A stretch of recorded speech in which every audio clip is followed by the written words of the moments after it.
Hey guys, welcome back to my channel Jagdamba English Classes. Here I am Nirmal, your teacher and your friend. My dear students, हम अपनी conjunction की video में अपना part 1 upload कर चुके हैं। उसमें आपका सारा का सारा बेसिक और उसके पार्ट टाइप 1 कोऑर्डिनेटिव कंजक्शन के बारे में बताया गया है। आज इसके सेकंड टाइप पर चलते हैं, सबऑर्डिनेटिंग कंजक्शन। चलिए बिना टाइम वेस्ट किए पहले इसके मीनिंग को समझ लेते हैं कि हमारा जो सबऑर्डिनेटिंग कंजक्शन है उसका मतलब क्या है। उसका अगर हम मीनिंग बोलें तो उसका मीनिंग होता है आश्रित समुच्चय बोधक अव्यय। आश्रित मतलब किसी के ऊपर निर्भर रहने वाला, ये हमारा कंजंक्शन है कि या इसमें कहीं ना कहीं ये कंजंक्शन हमारा किसी ना किसी पर तो निर्भर होगा, पर होगा किसके ऊपर वो देख लेते हैं। The conjunction that joins a clause, एक कंजंक्शन जो जोड़ता है एक क्लोज को टू अनदर, दूसरे से। एक कंजंक्शन जोड़ता है एक क्लोज को दूसरे क्लोज से on which it depend for its full meaning. और उसको जोड़ता क्यों है? क्योंकि उसको क्या है, फुल मीनिंग उसका मिल जाए। मीन्स अपने फुल मीनिंग को दिखाने के लिए जो हमारा सबऑर्डिनेट कंजंक्शन है वो एक क्लोज को दूसरे क्लोज से ज्वाइन करता है और वो उसके ऊपर निर्भर रहता है। मीन्स कहने का क्या मतलब है कि अगर एक क्लोज मीन्स एक सेंटेंस दे रखा है, दूसरा क्लोज मीन्स दूसरा सेंटेंस दे रखा है, उसको दोनों को जोड़ेगा हमारा सबऑर्डिनेट कंजंक्शन। और ये हमारा डिपेंडेंट है। क्यों है? क्योंकि ये अपना फुल मीनिंग बताने के लिए उस दूसरे सेंटेंस के ऊपर फुली डिपेंड है, मीन्स आश्रित है, मीन्स निर्भर है। तो इसीलिए इसके नाम से ही पता चलता है कि इसमें जो कंजंक्शन वर्ड आएंगे वो एक सेंटेंस को दूसरे सेंटेंस से जोड़ने के लिए यूज होंगे और एक दूसरे के ऊपर वो डिपेंड होंगे। मीन्स एक सेंटेंस के बिना दूसरे का मीनिंग अधूरा है। ओके, तो चलिए हम यहाँ पर हमने पूरी की पूरी इसकी डेफिनेशन को देखा कि जो एक क्लोज को दूसरे क्लोज से जोड़ने का काम करेगा और अपना फुल मीनिंग देगा, वो क्या होगा, हमारा सबऑर्डिनेटिंग कंजंक्शन।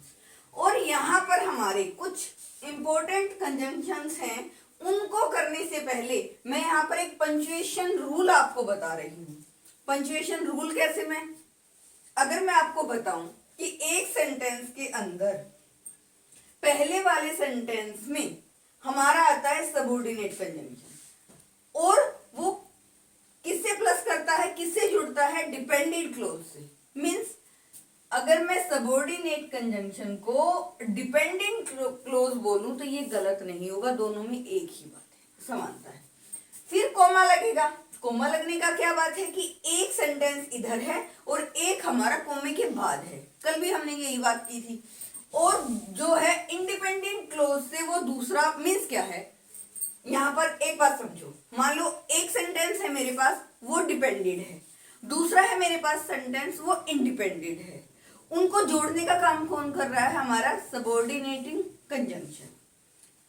अब डिपेंडेंट क्लोज कौन सा होता है, जो दूसरों के ऊपर निर्भर रहे, और दूसरों के ऊपर निर्भर कौन रहता है, हमारा सबऑर्डिनेट कंजंक्शन। और जो इंडिपेंडेंट होता है वो कौन सा होता है, प्रिंसिपल क्लोज, जो कि उसकी खुद का रूल होता है, वो किसी के ऊपर निर्भर नहीं रहता।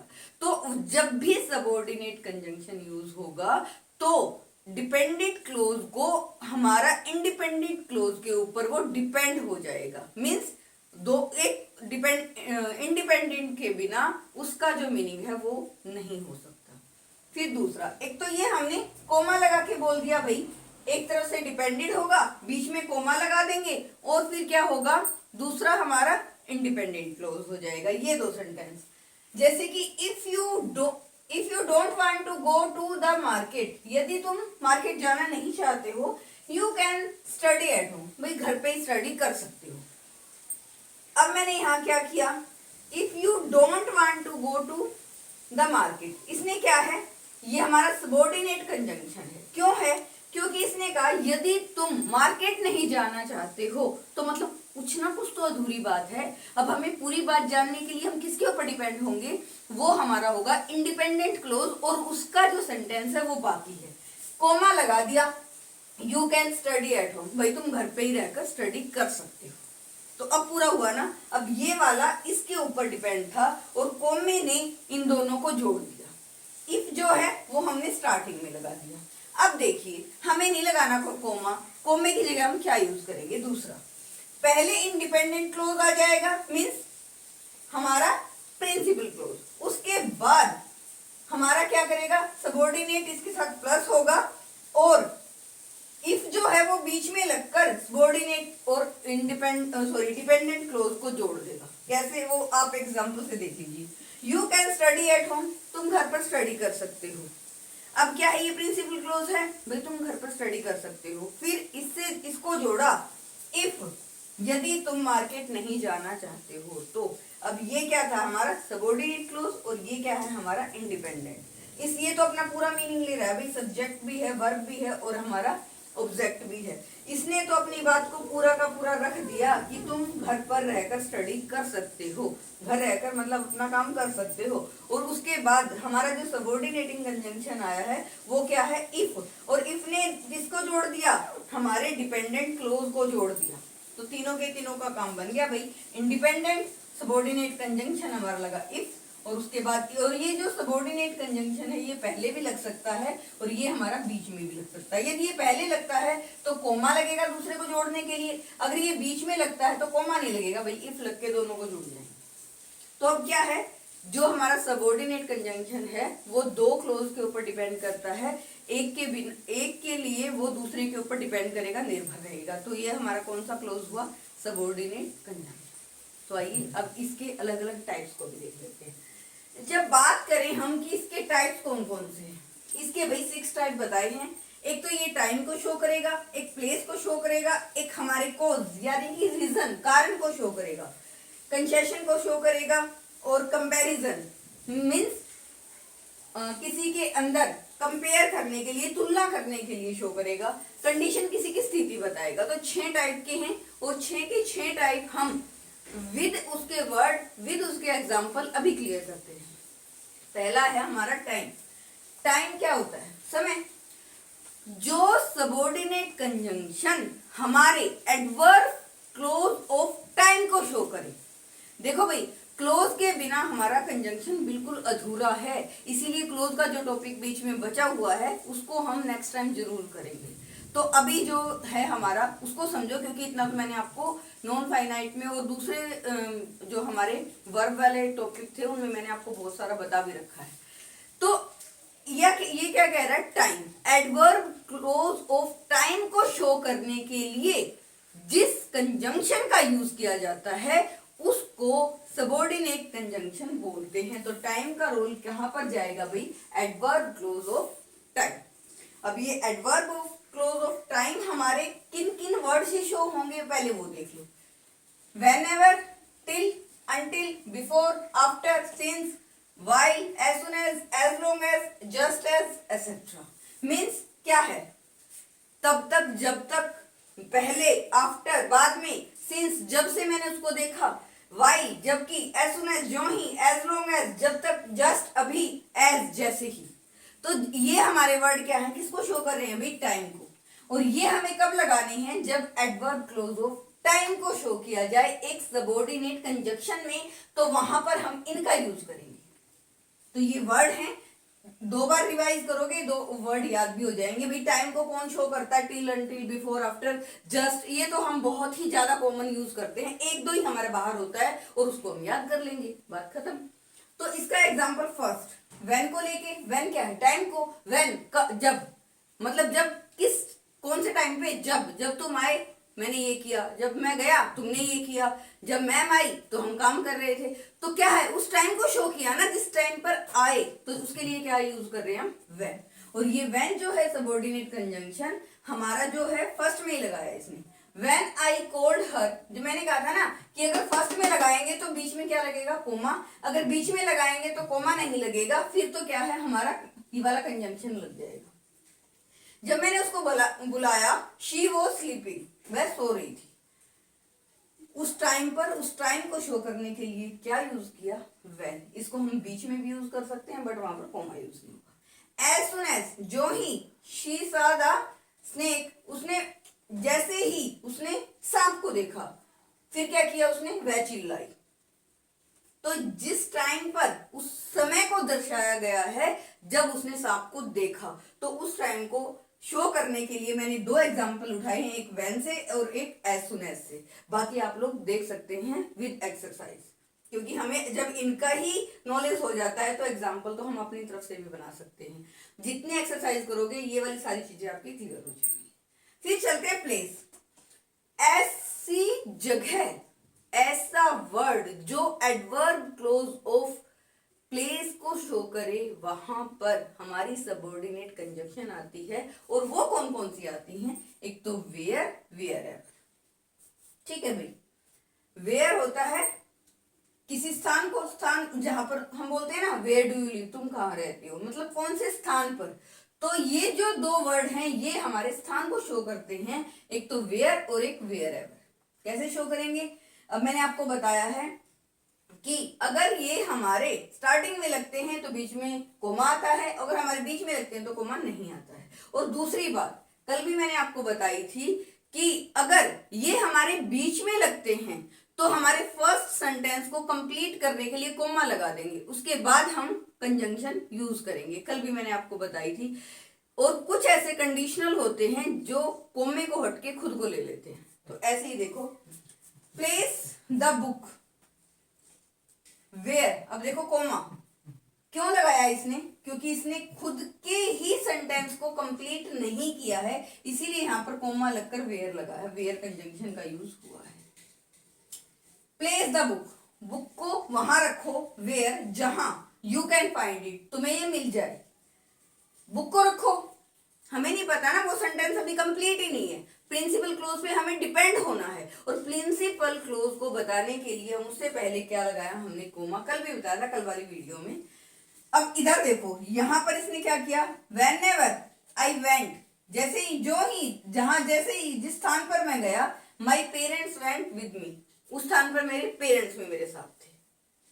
तो यहां पर क्या किया, इस कोमे ने पूरा का पूरा काम कर दिया, क्योंकि पहले लगाई है। और यहां पर कोमा भी लगा और कंजंक्शन भी लगी। क्यों लगी, क्योंकि यहां पर तो कोई बात ही कंप्लीट नहीं थी। बात कंप्लीट क्यों नहीं थी, क्योंकि यहां पर इंडिपेंडेंट क्लोज आ गया था, डिपेंडेंट हमारा बाद में था। फिर है कोज के लिए कारण, रीजन। रीजन को हम क्या करते हैं, बिकॉज से, एज दैट, सिंस, इन तीन के साथ हम क्या यूज करते हैं, कोज का पता लगाते हैं, मीन्स रीजन का। सिंस ये टाइम के लिए है भाई, सिंस हमारे कारण को जानने के लिए। As my father has fever, जैसा कि मेरे पिताजी को फीवर है, कारण बताया है। He can't meet you now, वो तुमसे अभी नहीं मिल सकते, अभी तुमसे नहीं मिल सकते। क्यों, क्योंकि उनको क्या है भाई, फीवर।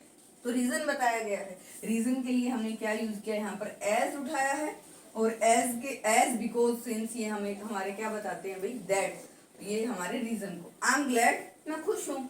क्यों भाई, क्या दिक्कत, क्या रीजन हो गया तेरी खुशी का, क्या कारण है, पूछते हैं ना। दैट यू हैव कम, क्यों कि तुम आए हो, तुम आए हो इसलिए मैं खुश हूँ। फिर है कंसेशन। कंसेशन होता है भाई कोई भी छूट, कोई भी, हम बोलते हैं ना कंसेशन देना चाहिए हमें, वो छूट, वो टाइम, वो एक डिस्काउंट ऑफर में यदि हम लेकर चलें तो उनको कुछ वर्ड यहाँ एक्सप्रेस करते हैं। कैसे, उसको तो आल दो, दाओ, इवन दाओ, इन तीनों का ही मतलब होता है हालांकि। क्या मतलब होता है तीनों को, हालांकि। हालांकि मतलब कंसेशन को शो करेंगे, हमारी एक जो दुविधा है उसको खत्म करेंगे। Although I was feeling sleepy, जबकि मेरी क्या थी कंडीशन, क्या मेरी वो थी खुद की फीलिंग कि मैं स्लीपी, बहुत नींद मुझे आ रही थी, मैं नींद को महसूस कर रहा था। I went out with my friends, फिर क्या हुआ, मैं अपने दोस्तों के साथ बाहर चला गया। फिर है दाओ, यद्यपि, हालांकि, इट वॉज रेनिंग, बारिश हो रही थी। ही वेंट आउट, और वो बाहर भी चला गया। वह बाहर चला गया हालांकि बारिश हो रही थी। तो ही वेंट आउट, वह बाहर गया हालांकि बारिश हो रही थी। उस टाइम पीरियड को, इस कंडीशन को शो किया। फिर है कंपैरिजन, किसी के साथ तुलना करना। वो adverb of close of comparison जो ऐसे सबऑर्डिनेटिंग कंजंक्शन को यूज करता है जिनसे किसी कंपैरिजन का होना दिखाया जाता है। Whether, whereas, as much as, then, rather than और भी हैं। तो ये हमारे ये वर्ड हैं whether, whereas, as much as, then, rather than. ये हमारे किसको दिखाते हैं भाई? कंपैरिजन को दिखाते हैं। कंपैरिजन कौन करेगा? वही हमारा एक तो प्रिंसिपल क्लोज होगा और दूसरा हमारा इंडिपेंडेंट क्लोज होगा। जो दोनों को जोड़ दे वो वर्ड हमारा कौन सा होगा? Subordinating conjunction. You must decide whether you will go by or by bus. देखो भाई, एक तो पहली बात तो वेदर जो है हमारी एक चुनने की प्रक्रिया को शो करता है कि यू मस्ट डिसाइड, तुम्हें खुद ही चुनना होगा कि तुम्हें बस से जाना है। तुम्हें खुद ही डिसाइड करना है, खुद ही निश्चय करना है कि तुम्हें बस से जाना है या कार से जाना है। तो जहां ये चीजें जाएंगी, कंपैरिजन किया है ना, या तो बस से चले जाओ या फिर कार से। और उसने किससे किया? वेदर से। दोनों में से चुनने की कंपैरिजन वही तो होता है, चुनाव करना, या तो ये कर लो या ये कर लो। He can eat as much as you, वह इतना खा सकता है जैसे तुम। भाई तुम जितना तुम खाते हो उतना वो भी खा सकते हैं। तो दोनों में कंपैरिजन किया है, उसका जो खाने की डाइट भी उतनी ही है जितनी तुम्हारी। तो ये हमारे किसको शो करेंगे भाई? कंपैरिजन को शो करेंगे। तो हमारे ये 5 टाइप हो गए। लास्ट रो लेते हैं कंडीशन, जो किसी स्थिति को शो करे। मीन्स जो एडवर्ब क्लोज ऑफ कंडीशन कुछ ऐसे वर्ड को शो करे जो सबऑर्डिनेट कंजंक्शन के लिए लगाने के लिए यूज होते हैं। वो वर्ड वो क्या कहलाते हैं भाई? हमारे कंडीशन को शो करने वाले सबऑर्डिनेटिंग कंजंक्शन वर्ड। और वो कौन से होते हैं? इफ। और सबसे तो ये लगा लो कि मैं आपको 110% लिख के देती हूँ, इफ से हमेशा ही क्वेश्चन बनता है। क्यों? क्योंकि इफ हमेशा ही कंडीशनल सेंटेंस को शो करने वाला वर्ड होता है। किसी भी कंडीशन को दिखाएं इफ का यूज करते हैं। इफ, ओनली इफ, मतलब बिल्कुल कि अगर, अनलेस, हालांकि, प्रोवाइडेड दैट, इन केस, ये सब क्या है? हमारे किसको शो करेंगे? किसको? हमारी कंडीशन को शो करेंगे, सारे के सारे वर्ड। अब मैंने यहाँ पर इफ को लेके बना दिया। If he doesn't change his attitude, यदि वह अपनी, कंडीशन क्या है? यदि वह अपना एटीट्यूड चेंज नहीं करता, he will loss his job, वह अपनी जॉब को खो देगा। भाई कंडीशन क्या है? कि उसको अपना एटीट्यूड चेंज करना पड़ेगा, नहीं करेगा तो क्या है भाई? अपनी जॉब से हाथ धो बैठेगा। फिर है, इसने यूज किया ओनली इफ। ये दो हमारे वर्ड को हमने यूज करके कंडीशन को शो किया गया है। ही कैन बी सक्सेसफुल, वह सक्सेसफुल हो सकता है। ओनली इफ, अगर, ओनली इफ का मतलब होता है अगर।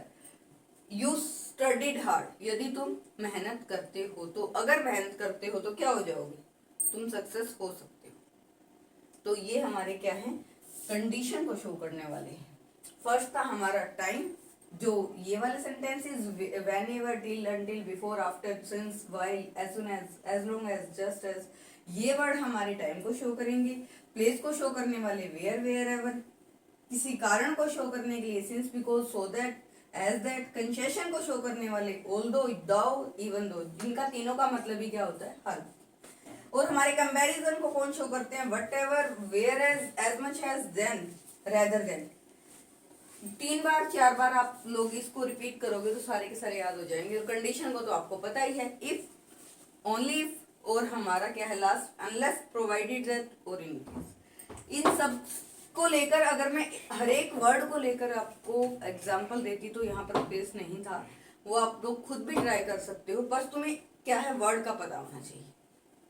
तो लास्ट में मैं आपको इतना ही कहूंगी कि सबऑर्डिनेटिंग कंजंक्शन जो होता है बेटा, वो हमारा डिपेंड करता है किसके ऊपर? हमारे इंडिपेंडेंट क्लोज के ऊपर, जो कि हमें अपने एग्जाम्पल को, अपने सेंटेंस को बताने में उसकी सहायता लेनी पड़े और अपने सेंटेंस को कंप्लीट मीनिंग देना पड़े। हमें तभी हमारा कंप्लीट मीनिंग मिलेगा जब हम इंडिपेंडेंट क्लोज का सहारा लेंगे अपने सबऑर्डिनेट कंजंक्शन का यूज करके। तो इनकी मैंने स्ट्रक्चर भी आपके सामने शो किया है, हर चीज को हिंदी में भी बाइलिंगुअली आपको बताया है, दोनों ही भाषाओं में आपको एक्सप्लेन किया है। आई होप कि आपको पसंद आया होगा, आई होप कि आपको समझ में आया होगा। तो आज के लिए इतना ही, फिर नेक्स्ट वीडियो में मिलते हैं। Okay my dear students, bye bye.